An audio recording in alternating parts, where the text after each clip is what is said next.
If you're enjoying this story, please take a moment to like this video and subscribe to our channel for more heartwarming content that explores the complexities of love, family, and second chances. The first time Ellie Morgan walked into James Bennett's office, she had no intention of changing his life. She simply needed him to sign off on the quarterly marketing reports. But as she stood in the doorway, watching him frantically try to clean spilled coffee off his shirt while simultaneously answering a call from his daughter's school, something unexpected happened. She laughed. Not mockingly, but with genuine warmth that made him look up and really see her for the first time. "Rough morning?" she asked, stepping into his office with the stack of reports. James ran a hand through his disheveled hair and offered a tired smile. "You could say that. My daughter decided today was the perfect day to get sick at school, the coffee machine declared war on my shirt, and I have a board meeting in 30 minutes. "Well, at least your day can only get better from here," Ellie replied, placing the reports on his desk. Neither of them knew it then, but that moment marked the beginning of something neither had been looking for. Something that would test them both in ways they never expected. 3 years had passed since James lost his wife, Sarah, to cancer. 3 years of learning to be both mother and father to their daughter, Emma, who was now 8. 3 years of throwing himself into his work as marketing director at Horizon Publishing, using the long hours as a distraction from the empty side of his bed each night. James had built a careful routine around Emma's needs. Breakfast together every morning, no matter how early he had to wake up. Phone calls during lunch breaks. Home by 6 to help with homework and make dinner. Bedtime stories that sometimes made him choke up when Emma requested one of Sarah's favorites. It wasn't perfect, but it worked. They were surviving. Dating wasn't even on his radar. How could it be? Between work and Emma, he barely had time to breathe, let alone meet someone. And the thought of bringing someone new into their fragile ecosystem terrified him. What if Emma got attached and then lost another mother figure? What if he opened his heart only to have it broken again? The risks seemed too great. But Ellie Morgan wasn't part of his careful calculations. As the new chief marketing officer, she was technically his boss, though she never acted like it. She was brilliant, driven, and surprisingly funny. In meetings, she'd catch his eye across the conference table and give him a subtle eye roll when the CFO went on one of his tangents. She remembered how he took his coffee and would sometimes leave a fresh cup on his desk when she knew he had back-to-back meetings. Small kindnesses that he barely noticed at first, until they became the bright spots in his day. "Daddy, is Miss Ellie coming to my recital too?" Emma asked one evening as James helped her practice her lines for the school play. James looked up from the script, surprised. "Why would Miss Ellie come to your recital, sweetheart?" Emma shrugged, twirling in her princess costume. "Because she's your friend. And she's nice. She gave me that book about the girl who becomes an astronaut, remember?" James did remember. He'd mentioned in passing that Emma was going through a space phase, and the next day, Ellie had brought in a beautifully illustrated children's book about a young girl who dreams of touching the stars. It was now Emma's favorite bedtime story. "Miss Ellie is very busy with work, Em. But I'll record it so you can show her later, okay?" Emma nodded, seemingly satisfied with this compromise, but the question lingered in James's mind long after he'd tucked her into bed. When had Ellie become such a presence in their lives that even Emma had noticed? The next morning, James found himself standing awkwardly outside Ellie's office, coffee in hand. He'd never brought her coffee before, and now he was second-guessing himself. Was this crossing a line? They were colleagues, maybe friends, but nothing more. Couldn't be anything more. Before he could retreat, Ellie looked up from her computer and spotted him. Her face lit up with a smile that made his heart do something it hadn't done in years. "James. Come in. Please tell me that coffee is for me and not just a prop to make your visit seem casual," she teased. He laughed, stepping into her office and placing the cup on her desk. "Consider it repayment for all the times you've saved me from caffeine withdrawal." Well, in that case, you owe me about 20 more cups, she replied, taking a sip. Perfect. How did you know how I take it? I pay attention, he said simply, then felt his face warm. Actually, Emma has a school play this Friday. She's playing the moon in some space-themed production. She asked if you'd be coming. Ellie's expression softened. She did? Yeah. I told her you're probably busy, but... I'd love to come, Ellie interrupted. If that's okay with you, of course. James hadn't expected that. He'd been prepared for a polite decline, an excuse about prior commitments. Not this immediate, genuine enthusiasm. Really? It's probably going to be chaotic and amateur and absolutely perfect, Ellie finished for him. What time? As he left her office with plans for Friday evening, James couldn't shake the feeling that something significant had just shifted between them. And for the first time in 3 years, the thought didn't terrify him. The school auditorium was packed with parents clutching programs and smartphones, ready to document every moment of their children's performances. James had secured seats in the third row, nervously checking his watch every few minutes. She's not coming, is she? Emma had asked earlier, her face falling as she peeked out from backstage and saw only her father in the audience. She'll be here, Em. She promised, James had reassured her, hoping he wasn't lying. Just as the lights began to dim, he felt someone slide into the seat beside him. Sorry I'm late, Ellie whispered, slightly out of breath. Board meeting ran over, and then traffic was a nightmare. Relief washed over him. You made it. That's all that matters. Under the cover of darkness, she squeezed his hand briefly before letting go. It was a simple gesture, but it sent warmth spreading through his chest. Emma was magical as the moon, delivering her lines with perfect timing and beaming when she spotted Ellie in the audience. After the show, she ran to them still in her silver costume, face glowing with pride. Did you see me? Did you hear my big line about guiding the lost astronauts home? You were the brightest moon I've ever seen, Ellie told her, kneeling down to Emma's level. I think NASA might call you any day now. Emma giggled, then threw her arms around Ellie's neck in an impulsive hug. James watched, his heart in his throat, as Ellie's eyes widened in surprise before she gently returned the embrace.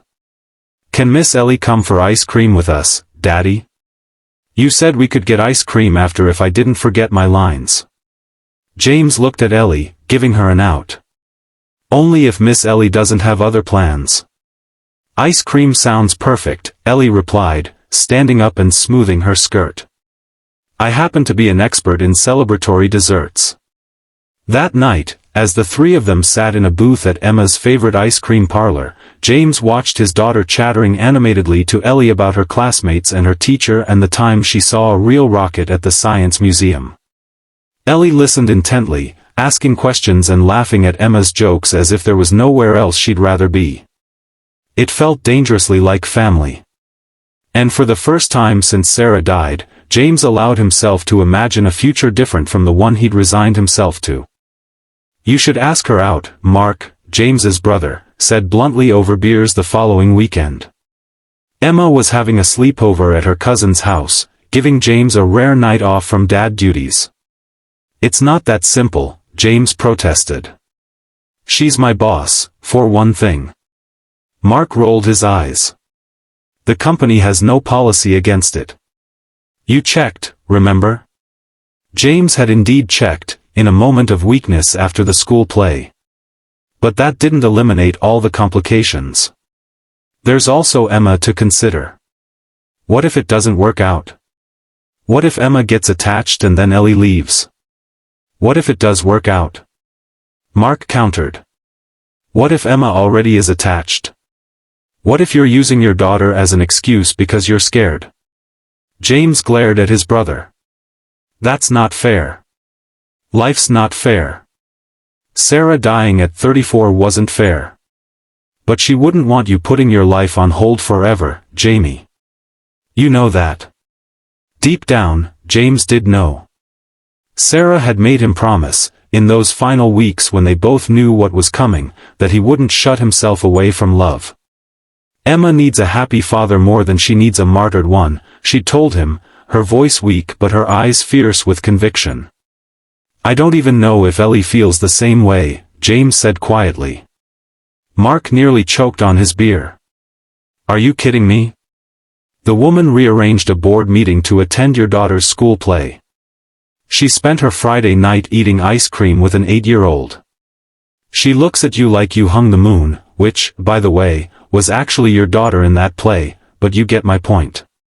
James couldn't help but laugh. When did you become such a romantic? When my stubborn brother needed a kick in the ass, Mark replied, clinking his bottle against James's. Just think about it, okay? The opportunity came sooner than James expected. The following Wednesday, he was working late, trying to finish a presentation for the next day, when Ellie knocked on his office door. I thought I was the only one still here, she said, leaning against the doorframe. She'd changed from her usual polished business attire into jeans and a soft-looking sweater, her hair loose around her shoulders. You know it's almost 8, right? James rubbed his eyes, surprised by the time. I promised Emma I'd be home to tuck her in. My neighbor watches her after school, but she's going to think I've abandoned her. Go, Ellie said simply. I can finish this. We've been working on it together all week, I know what needs to be done. I can't ask you to do that. You didn't ask. I offered. She walked over and gently pushed him away from his computer. Emma needs her dad more than this presentation needs another hour of tweaking. Trust me, it's already good. James hesitated, torn between his responsibilities. I'll owe you one. Yes, you will, Ellie agreed with a smile. Now go. He made it home in time to read Emma a chapter of their current book and kiss her goodnight, his heart full of gratitude for Ellie's understanding. After Emma fell asleep, he texted Ellie. Thank you for earlier. Emma says thank you too. Can I take you to dinner this weekend to repay you? He hit send before he could overthink it, then immediately regretted his impulsiveness. Was it too forward? Too ambiguous? Should he have specified it was a date? His phone buzzed with her reply, only if it's a date. Otherwise, you can just buy me coffee tomorrow. Smiling face with smiling eyes. James stared at the message, a slow smile spreading across his face. He typed back, definitely a date. Their first date was at a small Italian restaurant downtown, far enough from their usual work haunts to give them privacy. James arrived early, nervously adjusting his tie and second-guessing his choice of venue. Maybe this was too intimate? Maybe he should have suggested something more casual? But when Ellie walked in, wearing a simple blue dress that made her eyes look like the ocean, all his doubts vanished. She looked beautiful, yes, but more than that, she looked happy to see him. As if this evening was something she'd been looking forward to as much as he had. No Emma tonight, she asked as they were seated, a teasing glint in her eye. She's with my brother and his family. Though she did make me promise to tell you she finished that space book you gave her and now wants to be an astronaut and a princess when she grows up. Ellie laughed. A perfectly reasonable career combination. The conversation flowed easily between them, as it always did. They talked about work a little, but mostly about other things. Books they'd read, places they wanted to travel, childhood memories. James found himself telling her stories about Sarah that he hadn't shared with anyone in years, not sad stories, but funny ones, like the time she tried to bake him a birthday cake and set off all the smoke alarms in their apartment building. She sounds wonderful, Ellie said softly when he finished a particularly amusing anecdote about Sarah's disastrous attempt at camping. She was, James agreed, surprised to find he could say it without the usual stab of pain. She would have liked you. That's quite a compliment. It's the truth. He took a breath, then decided to be completely honest. I haven't done this in a long time. Dating. And never as a single dad. I'm probably going to mess up sometimes. Ellie reached across the table and took his hand. I haven't done this in a while either. And never with someone who has a child. We can figure it out together, if you want to. I do, he said, turning his hand to lace his fingers with hers. I really do. Their relationship progressed slowly, both of them cautious for different reasons. Ellie was careful about her role in Emma's life, never overstepping or trying to replace Sarah. James was protective of both his daughter and his own heart, wary of disrupting the stability they'd worked so hard to achieve. But gradually, Ellie became a regular presence in their home.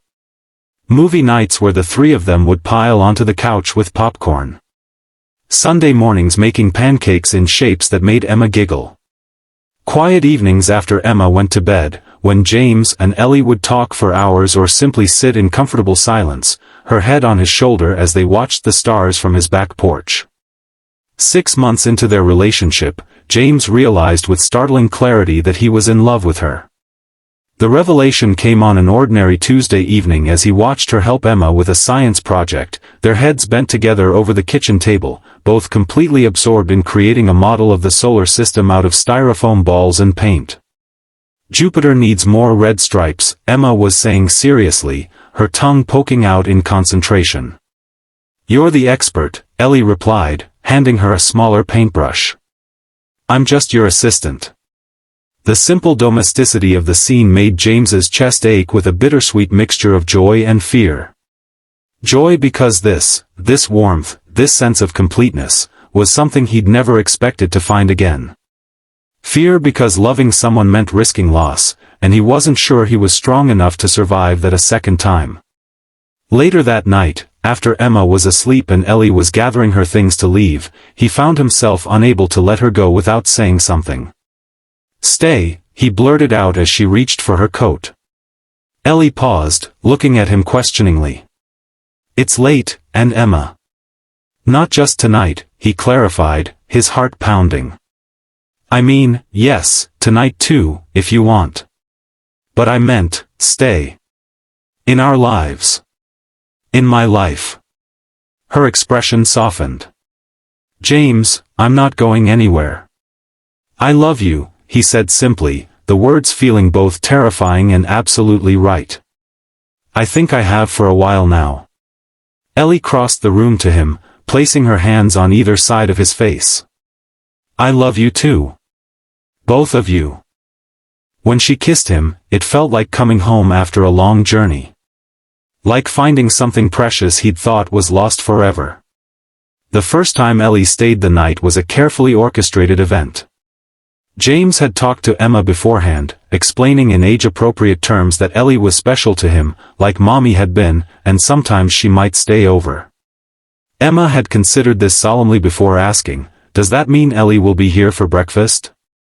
Can she make her special pancakes? Relief had washed over him at her simple acceptance. Yes, if she wants to. Good, Emma had declared. And can she read me a bedtime story too? That night, after Emma was tucked in with not one but 2 stories, one from Dad and one from Ellie, James and Ellie lay in his bed, the moonlight casting soft shadows across the room. Are you okay? Ellie asked, propping herself up on one elbow to look at him. You seem somewhere else. James turned to face her, reaching out to tuck a strand of hair behind her ear. I was just thinking about how different my life is now compare.